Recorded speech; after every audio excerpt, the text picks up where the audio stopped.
Good morning, good afternoon, good evening, wherever you're watching from. This is Michael Goldberg, and welcome to the LinkedIn Live Lunch Hour. Today, I've got a special guest. I was on Sonal's LinkedIn Live Supercharged Fridays, which is at like 0:30 on Friday mornings. No, actually, it's only 7 o'clock here, 8 o'clock on the East Coast, but you should definitely check her out. So let me tell you a little bit about my friend Sonal. She's an experienced HR director and career strategist and coach. She can speak 4 languages, English, Hindi, Spanish, and Dutch, because she currently lives in Belgium, but she's also lived in India, Uruguay, Chile. She's been all over the place. I mean, she's the consummate world traveler, super brilliant, super fun to listen to, super fun to talk to. She has screened over 250,000 resumes in her career as an HR director and over 5,000 interviews on 3 continents. That's something to say, right? She's helped recruit, build, and evolve highly talented teams. She's worked for large companies like GE and PwC. And, you know, she has just an amazing story to tell. And I think we need to bring her on because, you know, the anticipation is just amazing. So let's bring her on. Let me add her to the stream. Da-da, there she is. Sonal, how are you? Good. You're making me blush. Thank you so much, Michael, for having me. It's my pleasure. Blush? No. Come on. So, I got the proof in the pudding. That's right. So happy holidays there. How are you? Very well, thank you. It's end of the year. What a year. I feel like it's been a long year. I'm sure many people feel the same way.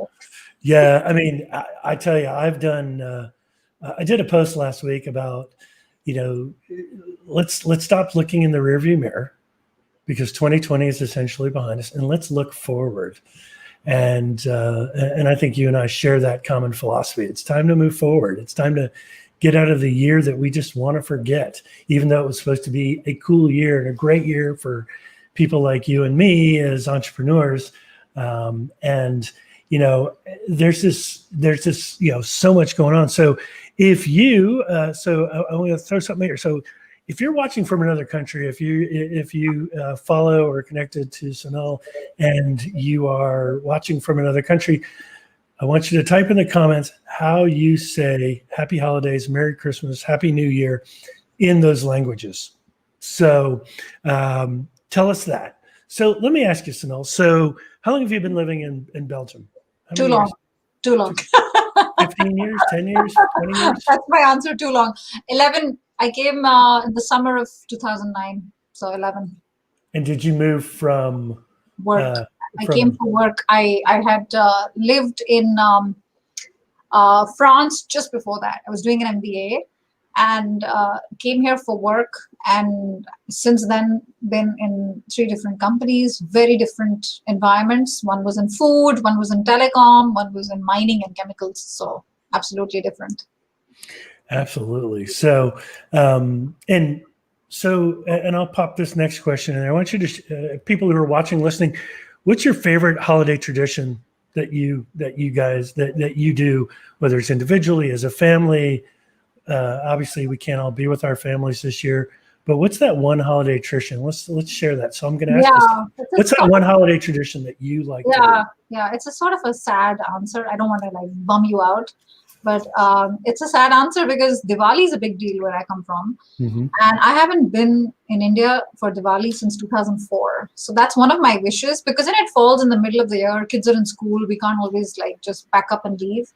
And it falls around October, November. That's a big deal. You know, you've got lights everywhere, fantastic food. People are in great moods. It goes on for like, it goes on for about a week because it's only 2 days Diwali. But we do the best we can with the kids over here. When you step outside, it just looks like a regular day. And Diwali is the equivalent of Christmas in the Christian world. Very nice. That would be my favorite. So do you decorate, like, did you used to, like when you lived in We do India, what we can. We don't do you go. still do it? Do you still decorate your house and do the lights Yeah, up front? yeah, we do. We And do. are they multicolored lights? Like most Yeah. people put up like white The lights. uglier, the better. The uglier the better. I love it. You know what? Why not have an ugly Christmas decorations or Diwali Christmas decorations You get like that event? But you all know what? part. It doesn't matter. Do what you got to do. Do Do what it. you gotta do. And also, Michael, for those of us with kids, right? I mean, I think about this, the memories they're gonna have. What do we want to leave them with? So it's all about like bright, loud. You get this hall pass to do that sort of stuff. Ah, Yeah. this So is here. Risto, yeah. So Risto, you have to tell us in the comment how you say either Happy Christmas or Happy Holidays or Happy New Year in Finnish. So Yeah, I infinite. would like to hear Yeah, that. yeah. So and thank you for joining the broadcast today. So so yeah, definitely share what your favorite holiday traditions are. But let's talk about you, because you and I were introduced through our dear friend Rena Friedman Watts, who I talked to last night. She sends her regards, by the way. And I want to really hear about your journey. So kind of, just give us that 2 to 3 minute elevator pitch. You should know how to do this. I shouldn't have to coach you on this. Tell me about yourself, Sonal. Yeah, it's so weird to be on the other side. So, born and brought up in India, I started out my career in HR. And one of the first companies I was in is at GE Capital. I was there for about 4 years. Grew within the ranks, did all of the GE stuff that Jack Welch is famous for. Did the Green Belt, Six Sigma certified, all of that stuff.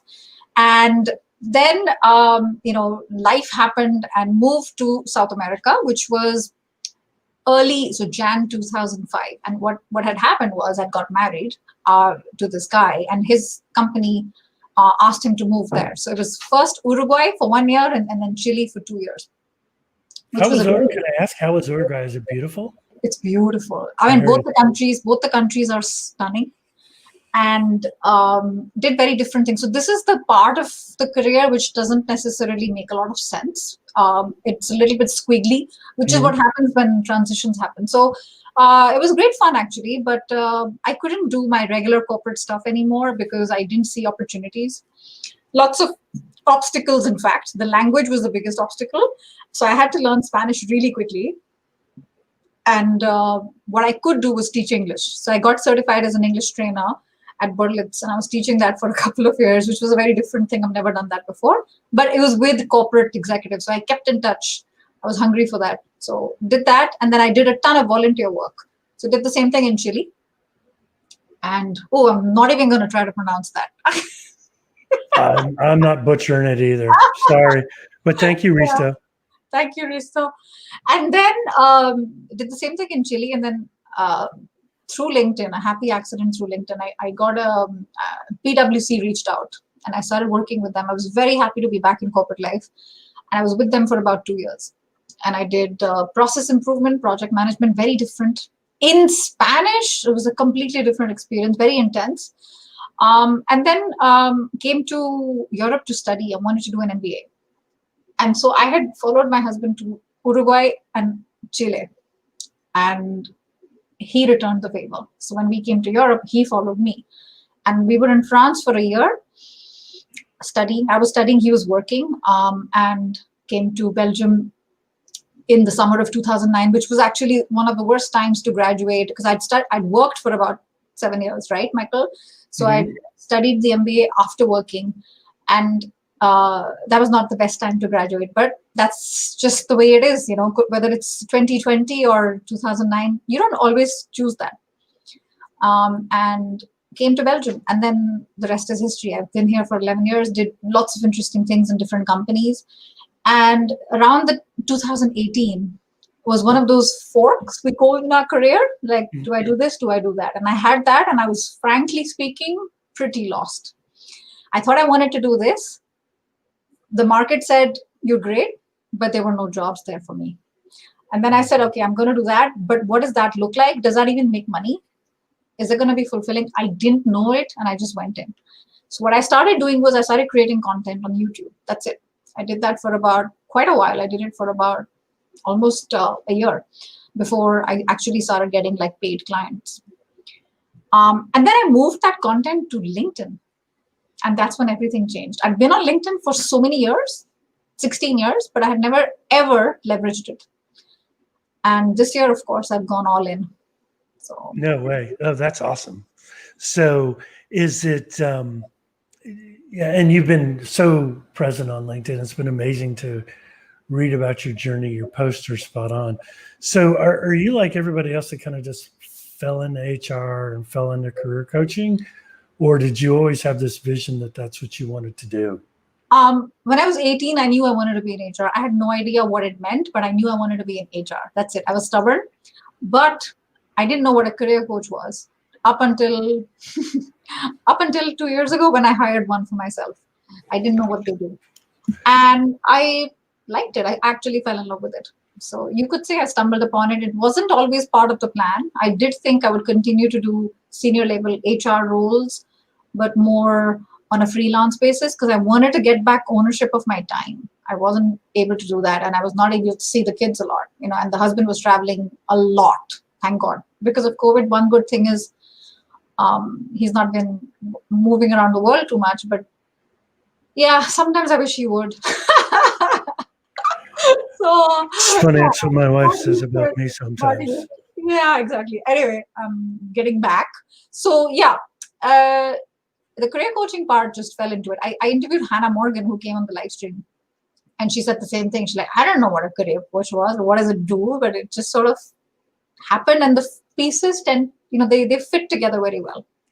Well, and I mean, I agree. I mean, I think that, especially if, like for me, in having been in talent acquisition, I think it does help if you do understand that recruiting side. And Exactly. I use that as my, when I was doing more career coaching earlier this year when COVID hit, my my my differentiator among all the other career coaches, I had actually worked in recruiting and understand how to get Exactly. through to recruit. Exactly. And that's so. Do you find that that's still probably one of the biggest issues over in your part of the world? I know it's big here that they're just not getting recruiters to respond back, which is a shame. But is that still a problem over in Belgium or in other parts of the world that you have your I'll clients? speak with my limited experience. So my one-on-one clients, Michael, are quite senior, so they are not necessarily applying to jobs per se. We are more about finding the back door. It's like this pub, Yeah. and it looks like the pub is closed, but there's a backdoor entry. So we do that together. However, having said that, two of my clients have got opportunities and like actual offers by applying. So it's a little bit of luck as well. But in general, I think recruiters, I think it's safe to say, whether it's here or, I mean, I know it's true in the United States because you hear a lot of verbal, like expressive content on LinkedIn about it. Right. But I think it's safe to say that they are overwhelmed with everything going on. A lot of them that are still hiring are overwhelmed with the volumes and also the quality. They want to be the intention is there. Is that true for everyone? I don't think so. No, I think it is. So let me ask you, so we've been talking about that, right? And I certainly agree that I think that there are a lot of, that recruiters are just getting bombarded, average applicant. I mean, because I remember back when the U.S. went through their Great Recession, right after the housing crisis, I'd see for an admin assistant, 600 people applying. I would see for like,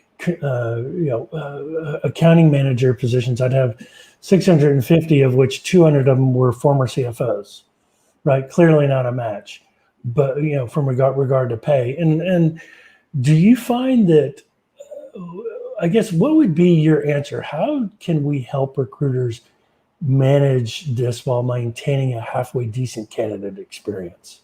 What's your thoughts? Yeah, it's a great question. How can we help recruiters? I think we can help recruiters by first helping candidates, ensuring that they are not spraying and praying all over the place, which a lot of people do. I think I have done it, but not to this extent where You are applying 3 levels, 4 levels below you because you just want to get a call for an interview. So the Right. self-selection part, you will save yourself so much time, and you'll save the recruiter so much time. And chances are, if there is a wall, which is the applicant tracking system, you will not get through. How can we help recruiters? I think that I would answer this with a little bit of sass. Okay, what I'm going to say. I think that for the leadership, if it hasn't happened already, and I'm talking upper management, the decision makers, if they haven't done it already, I think it's about time that they start treating recruitment as a strategic function, like a real business partner, not on paper, but real business partner. And I feel the same way for HR. I feel the same way for IT. Like, stop treating it like a back office, downstairs in the basement type of a role where you only talk to them when you need them, but more proactive. And that will have a direct impact on how recruiters are compensated, how they are seen and appreciated. Otherwise, it's like you get what you pay for, right? And sometimes if you're unlucky, they won't even have that recruiting function. They'll outsource it. And when you outsource it, those guys they're not in it. Their heart is not in it as much. They're the classic RPO, recruitment process outsourced. Mm-hmm. Yeah. And for them, it's every person is a commission, right? It's not well, that's the kind of how the view of it now, especially from the agency side, that candidates are treated like a transaction, not like a customer or future customer. Yeah. And while I agree with, yes, recruiting needs a seat at the table, HR needs a seat at the table. So now both you and I know that they need people like you and I helping them be better so that they can go to the table. It's not an automatic invitation.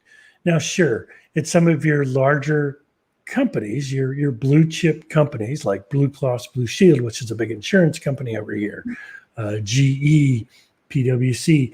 Those folks do have a seat at the recruiter table.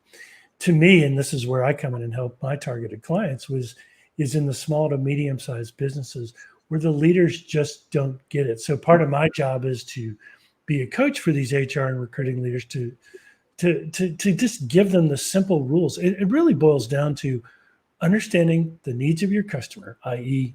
your CEO, your CFO, your COO, right? Exactly.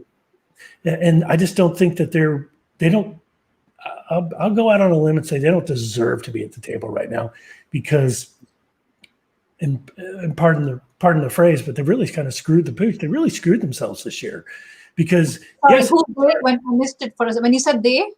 The HR and recruiting.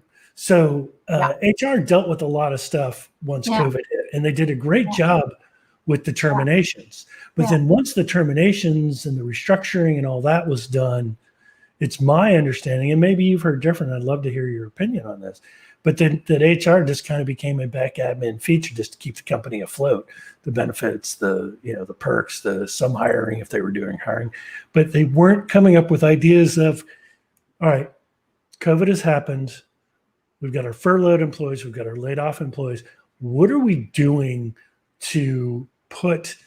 what are we doing about the recovery? What's the recovery look like? Even though we don't know when that is, I need, as an HR leader or recruiting leader, need to be at the seat of the table with regard to 2020 workforce planning and workforce strategy, right? Yeah. Yeah. No, that's a great point. And the thing is, Michael, it's a real pity, because it's like you're in a shop. Yeah, you want to buy something. Let's say you want to buy a laptop. You go to 10 different shops and they treat you like crap. Right. One company is nice to you. They're not amazing, like Zappos customer service, not that level, but they're nice. They're civil. Now for you, you've been to 9 other shops and they treated you like dirt. This one, you're not going to think they treated me okay. You're going to think they treated me amazing because your benchmark is very low right now. So it's a pity. When I say it's a pity, it's a great opportunity. I think it was, and it still is, a great opportunity for those recruiters who are like, hey, we messed up. We're going to fix this. Yeah, some have done it, but there's so few I can count on one hand. They're like, we're going to fix this. We're working our best. And it's all about the relationships. Yes, the commission is important, but our values are also important. Every candidate is a human being. So that that sort of, they missed the boat. Is it too late? I don't think it's too late. I was talking to someone yesterday. It's very interesting. He's a recruiter and he's not in-house. He works in an agency side. I said, how have things been? He said retail went, so obviously they have a huge part in hospitality. That part of the business went down. Airlines completely down. Like they had to furlough a lot of their contractors. Mm-hmm. And the other parts were doing very well. So when requirements were coming, I think for one company who's a long client of theirs, long term, they did 5 positions for them, no charge, because they knew the company struggling. And they did this in a few other industries. So what happened? A few months later, things kind of picked up. I'm not saying it's 100% yet, but guess what happened? Those people came back. These guys came, and these are long-term relationships. So playing the long game, I don't think you can stress it enough. Right. And you know, and you know me, I'm the big candidate. We could talk about candidate experience. I could talk about it all day. And, you know, in fact, I'm presenting to the Dallas-Fort Worth Texas Recruiters Network on the 6th about how to ensure you set up a positive candidate experience looking forward. Right. And you know, it's the number one thing is to treat your candidates like customers. So it's the approach of when you apply for a job, and and it's going to depend on the ATSs to really do this.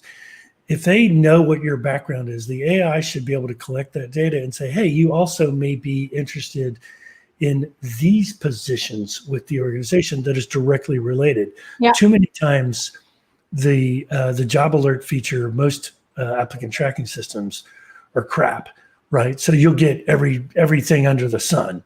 It doesn't know how to do that or bring you the right candidates. So it's really up to recruiters. You know, let's go back to the overwhelmed topic that you were talking about. If recruiters would really just learn about 80% of their ATS, they should be able to find most of their candidates through the ATS, especially if they're like a Southwest Airlines or an American, a big name company. Yeah. Right. Yeah.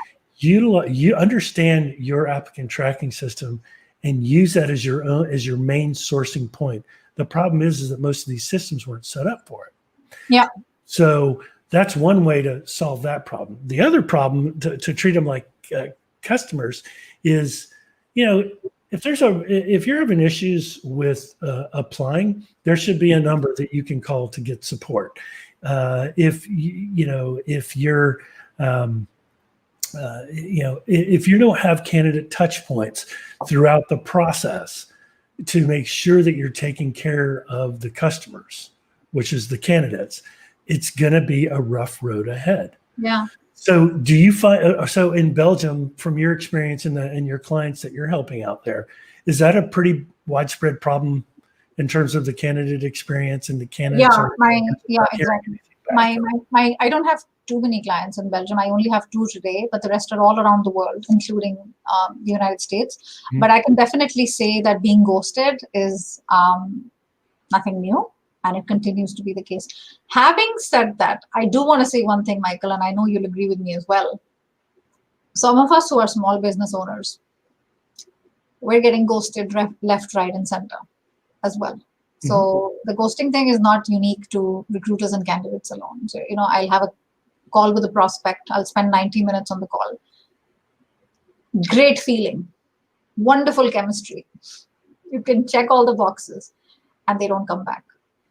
I've had that happen so many times on the candidate side. I mean, on the coaching side. On the coaching side. So there's an underlying issue there.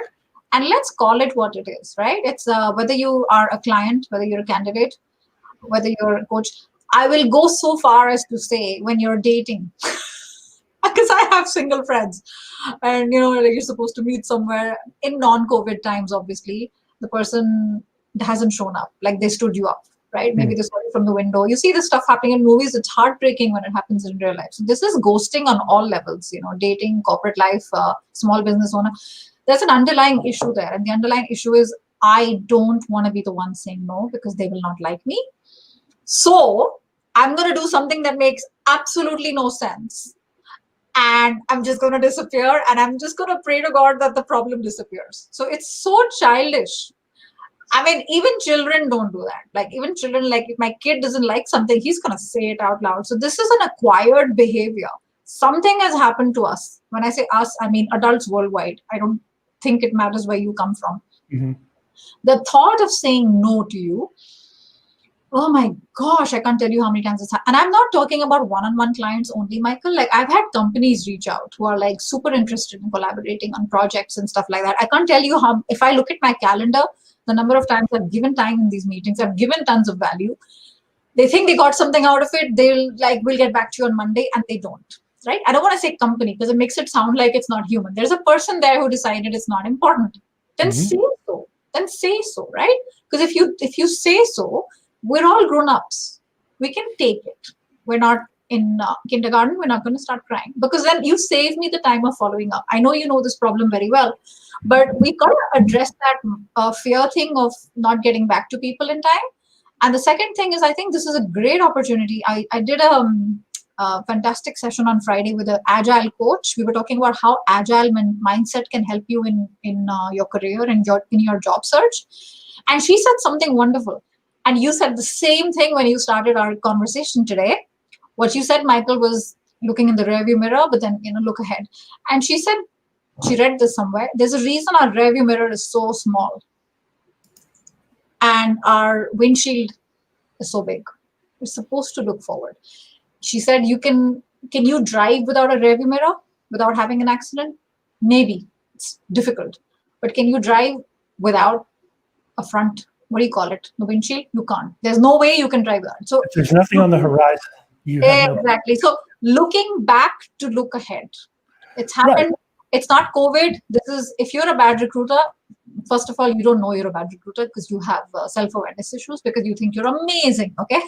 Right. If you're a bad recruiter, then COVID only exacerbated the situation and it brought things out to the surface. But it's always been that way for a lot of candidates who've had poor experience. COVID is not like, oh my God, I've never had a bad situation before. They've seen it, but this year made it clear. Okay, so look back, learn, go back to the drawing board. What a brilliant opportunity to redesign candidate experience from the time. And I love the definition that you gave when you came back a month ago on my show. You said from the time the requisition has been opened to the time the time the candidate has been contacted to the time they receive their first paycheck. Great opportunity to have a drawing board there and redesign that process to ensure it happens. You don't need the McKinseys of the world or the Deloittes of the world to come and spend thousands of dollars on a report that will go in your drawer and gather dust till the cows come home. You don't need that. You just need one person who's been through the pain of hiring on the candidate side, one person on the recruiting side. I don't think it's that complicated. Yeah, it's not complicated. It's common sense, but where do you get them together for the peace treaty, right? The problem is that, and I'm very blatant about this, is that recruiters can be lazy, and candidates can be lazy too. Candidates can give up. I mean, it's interesting. I don't know about you, but some of the clients I've had, I give them, I put together this workbook. And I have them do the workbook. So it comes time for like our second meeting, after I walk them through the workbook in the first meeting. The second meeting, it's like, all right, did you do the homework? Well, no, I haven't really gotten to it. It's like, all right, you're paying me money to help you. Do you want to get a new job or not? Well, I just want to start applying for jobs and I just need to get this role. And I don't want to go through all that. Even though you've explained this situation about there's a methodical way that career coaches do things.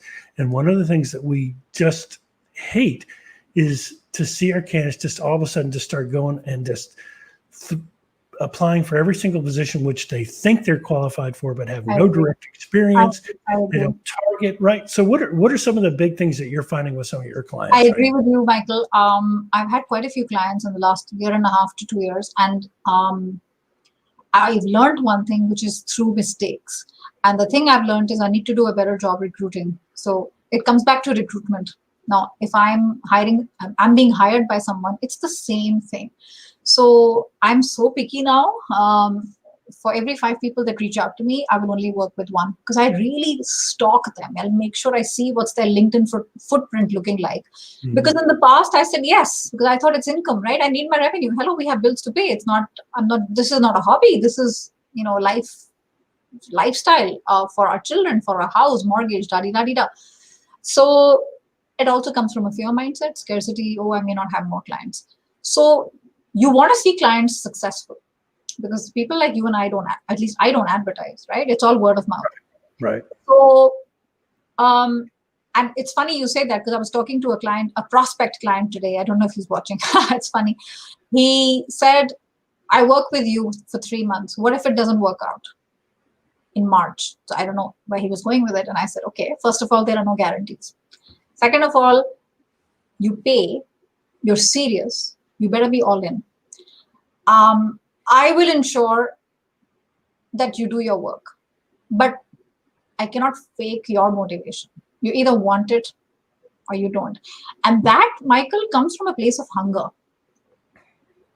And I've seen this happen with clients, and I told him it's going to be a journey. It's not pretty.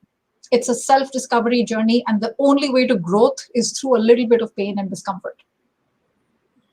There'll be days, we hate each other.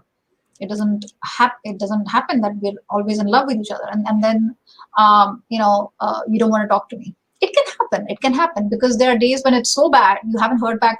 You thought this was a solid lead, they didn't get back to you. I don't want to talk to Sonal. I want to talk to my career coach. It's the last thing I want to do. Yeah, but I'm here for that. It's the punching bag thing. But the point is, Michael, when you go through those valleys, you lose faith in yourself. It's normal.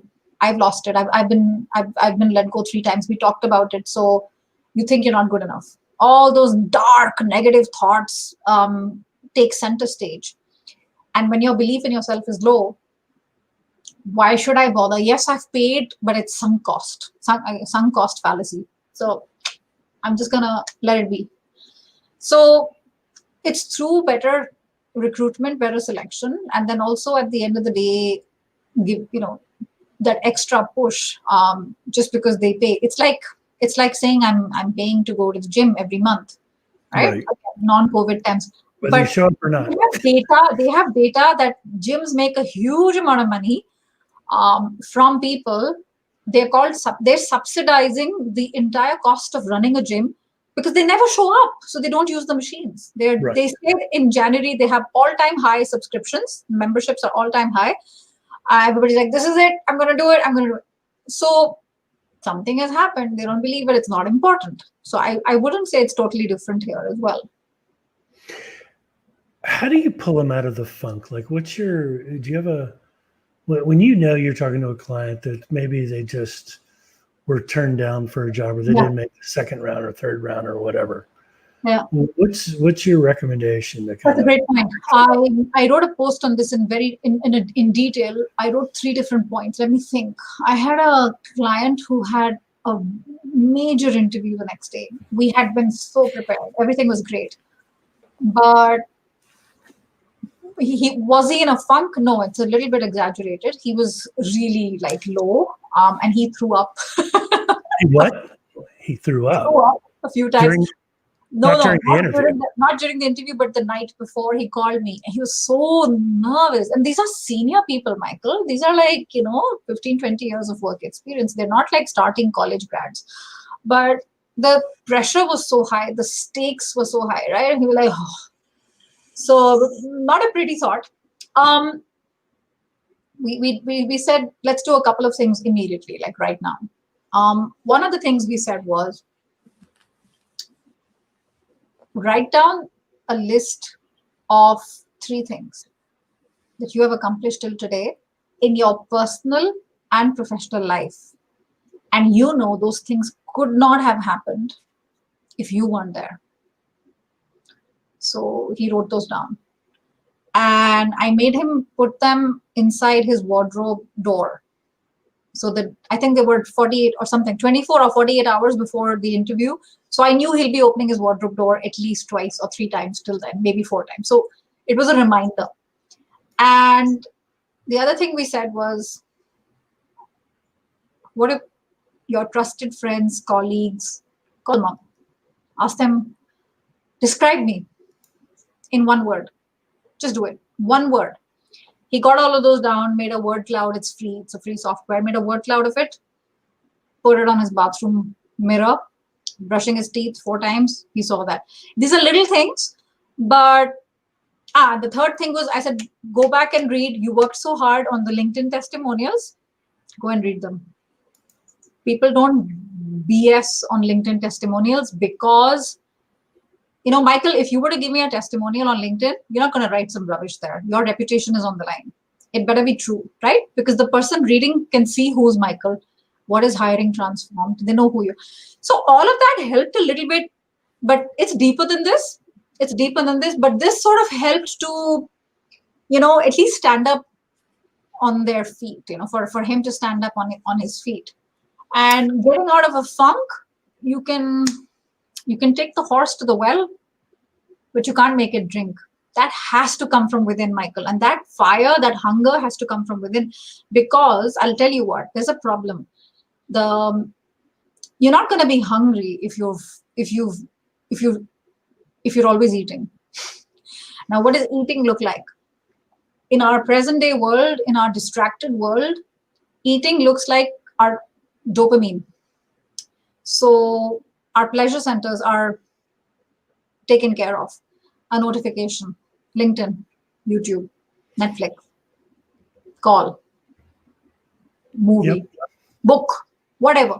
But that's feeding my pleasure centers. I'm not hungry the next day. I'm fine. But when you're hungry, you go to bed hungry, you wake up hungry, all you can think about is food. That, when you get there with that fiery passion, you can't fake it. Nobody can push you there. You get there on your own. Coach is there. I can hold their hand, like I said. But the hunger has to come from within. Yeah, I mean, I think Risto nails it here. The objective of career coaching to get a job. Yeah, and I know you get calls. I get calls. Hey, can you help me find a job? No, but I can help you get there. I can get you to the interview. The rest is up to you. Yeah. Right. And so that isn't our job, is to help you find a job. It's to help coach you so that you become better by having a job search strategy and by listening to the advice we give you. And I think the same is true. So, I've been through probably, I think it's three layoffs. I've been involved in 3 layoffs myself. And, this one's a little tougher just because it's taking longer to find a job. So people are getting to the point where they're running out of money. And, but it goes back to, if you show up hungry and you keep desperation out of it, and that you're really at a low point in your life and you ace that interview, you're going to end up with a job.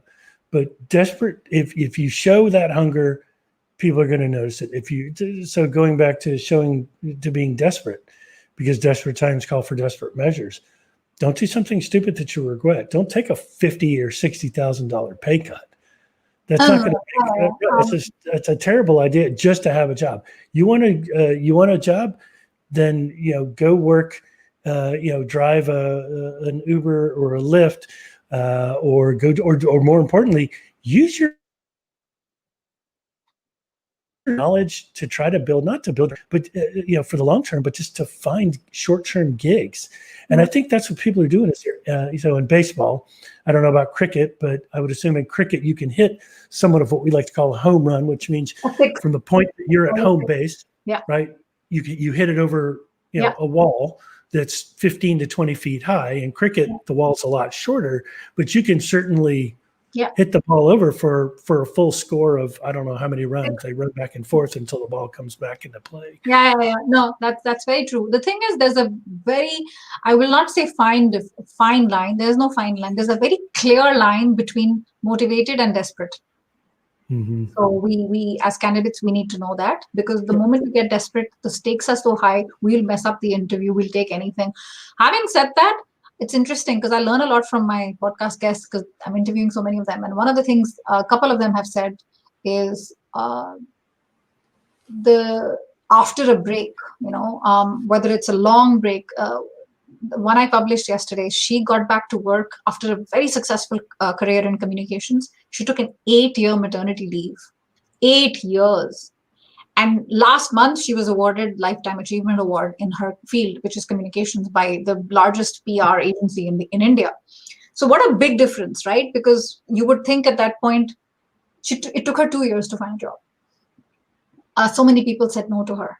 So she took something which was complete downgrade. It was so what this salary downgrade you're talking about, 50, she did that because she knew it's not permanent. So it is a stepping stone. Sometimes you got to take one step back and then 2 steps forward, particularly when it's something like a recession or when you've been on a long break. Because let's face it, we don't have too many options. But you just have to make sure that the thing that you take is going in the right direction. You've changed your function or your geography or whatever, but it's going in the right direction. Oh, wow, look at that. Yeah, so it even covers our faces here. Our faces like, hey, Ruben. Hey, Ruben. So he goes, and I think he's trying to say, I think there are 2 different points of view. Michael, recruiters hate to see the people applying to a job with having not enough experience and knowledge. Yes, it eats up their time. Yeah. Absolutely, yeah. Ruben. It eats up their That's what we were talking about. Yeah. And as he says, it goes on to say, Sonal, the only way to learn is to be in little uncomfortable environment. So if you want to grow as a professional, you need to put yourself into uncomfortable situations and apply to a job where you will learn new things and will not know everything. True, but I will argue this point to say that, and I don't know if you live in the United States, but here in the United States, the big point of contention is that all the hiring managers are telling their recruiters to go find the proverbial purple squirrels. In other words, they have to have every single. Yeah. So as much as I want to go learn, a new trait. Let's say I wanted to go learn, compensation analysis. As much as I want to go learn compensation analysis, I'm not going to apply to that job unless there's something about recruiting in there, because I know I need to have some basis or some foundational knowledge to help you with. But if you don't have that industry experience, you don't have that every single bullet point checked off in the requirements field of job postings, which why I hate when they are tagged as requirements, because basically they're telling the candidate population, do not even think about applying unless you meet these 5, 6, 10, 15 requirements. That's a great point. And so to Ruben's point, because that's very interesting, because he's giving 2 very different points of view, right? And I love this. It's a very healthy debate. So there's data out there that says that if you apply and you check 60%, Michael, if you check 60%, you're good. Why? Because we all know it's a wish list. So it's the same thing, and I talked about it on a live stream a couple of weeks ago. It's the same thing that women and men have been doing forever. In what do I need in my perfect life partner? Tall, beautiful, handsome, long hair, this color skin, has gone to Harvard, da-di-da-di. That person does not exist, okay? So does it mean we're going to be single for the rest of our life? No. So it's like there's no such person, because nobody's perfect. I'm not perfect. You're not perfect. What? But there is rude. I think the show is over. I'm just kidding. But there's a person out there who's perfect for me. So we're, let's say, imperfect human beings, but when you put them on a jigsaw puzzle, it just fits. So that's what the thing is. And there's data that says that women don't apply unless they meet like 100% of the requirements, and men say, oh yeah, when men meet 60% of the requirements, they're like, I'm so perfect for the job, so I'm not going to go there. But I think if you are meeting 60% of the criteria, definitely you should apply. What's the worst that'll happen? They'll say no, which is anyway the status quo, because you haven't got the job anyway. But obviously there has to be logic there. You've got to be able to connect the dots. So like you said, if it's a comp and ben job, right? Have I worked in comp and ben before? It would help for sure. But if you haven't, you can show you've done some accounting, or you're really strong in numbers and strategy. And if I've never done a proper job, but I have project work, it's all about also showing, right? Not just like past, but also like, I can do it. Like, give me a chance, I can do it. Let's meet for an interview. Ask me comp and ben stuff. Maybe I've read Comp and Ben for Dummies. I don't know. It's possible that some people are really intelligent, and you put them in any situation, they adapt really well. So it's all about proving that. And it's getting harder because of competition, but it's possible. So I like what you said, Ruben, because for me, there's no comfort in the growth zone, because that's where we want to go. We want to grow. We all want to grow. And there's no growth in the comfort zone. So if you want to stay where you are, that's fine. Don't complain. And there are people out there like that, and I applaud them for it. Right? Yeah. And good for them. But I always like going outside my comfort zone because even as an older gentleman, we won't divulge age, but as an older gentleman, I'm still learning. I'm still chewing this stuff. Just feed it to me. Keep feeding me, and I'm going to make you and your team successful. And I know you have the same kind of hunger in your belly as well. Yeah, and to get to your point, Michael, the day we stop learning, we're dead. We're dead. Like I met somebody online. She and I were going through a course together, and they had put us in groups to learn in a smaller group because it was a big group of 500 people. So she and I were put in a group. She was in the Netherlands, I was in Belgium, and I said, hey, why don't you come for a weekend? Because we had so much technical stuff to talk about. She came. She's half my age. Half my age. I learned so much from her. She's in her early 20s, but she had such a good idea when it came to digital marketing, all of that stuff. And I was like, okay, let's put this ego to the side right now. What can I learn from her? And yes, she can learn from me, but the reverse mentorship is very powerful. So we're learning all the time. And by the way, the beauty of it is testing. And when we remove our ego, even if we test publicly, it didn't work out. This thing I was about to launch, it bombed. It's happened so many times. I have a thing I want to talk about it. I launched, nothing happens. Crickets, nothing happened. It's okay. What did I learn? Market wasn't ready. Didn't do enough promotion. Da-di-da-di-da. So whether you're a small business owner, whether you're a candidate, you're always testing different ways to get to the destination. Absolutely. So as with anything, time flies when you're having fun. And it's already 10 minutes past noon. So hopefully, I know it's late where you are at 7 o'clock or 7:07 your time, local time. But I think we're coming in for a landing here. So if there's any questions that you want to ask in the comments for Sonal, please let us know now. We'll be on for a couple more minutes here. So what's the best way for people to get, I've kind of got it out there already, but what's the best way for people to get in touch if they need your assistance? Yeah, that'll be great. I look forward to connecting with any Michael Goldberg fans. Please connect with me. I'm very active on LinkedIn. It's my second home. So LinkedIn would be the best place to reach out and send me a personalized connection request. Don't do the lazy thing that 99% people do, which is click connect and you think it's done. Write that you saw me on live with Michael Goldberg. And what did you take away from the conversation? I'm kind of trying to raise the bar a little bit because this is great practice when you finally find out this is a great job opening. You want to reach out, reach the hiring manager. Don't just connect all over the place. This little personal touches, they go a long way. So might as well start with me. Right. Yeah. And so whether you're in the US or overseas and you need help with your career coaching, Sonal's the best person to reach out to.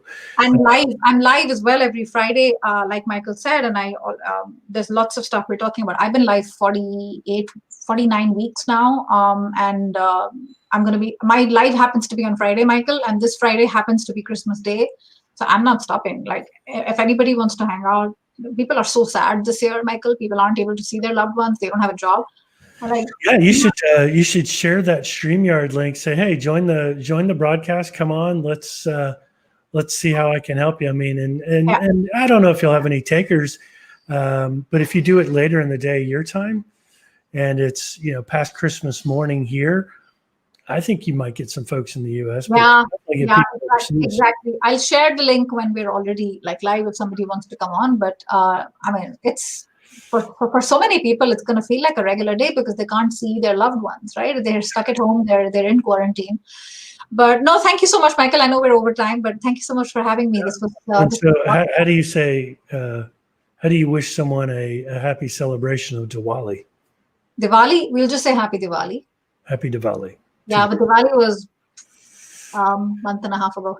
And if you're tall, dark, and handsome and went to Harvard, hit Sonal up because she's got a husband, but tall, I dark, and handsome, right? hopefully he's not listening. He's not watching the show, so it's okay. No.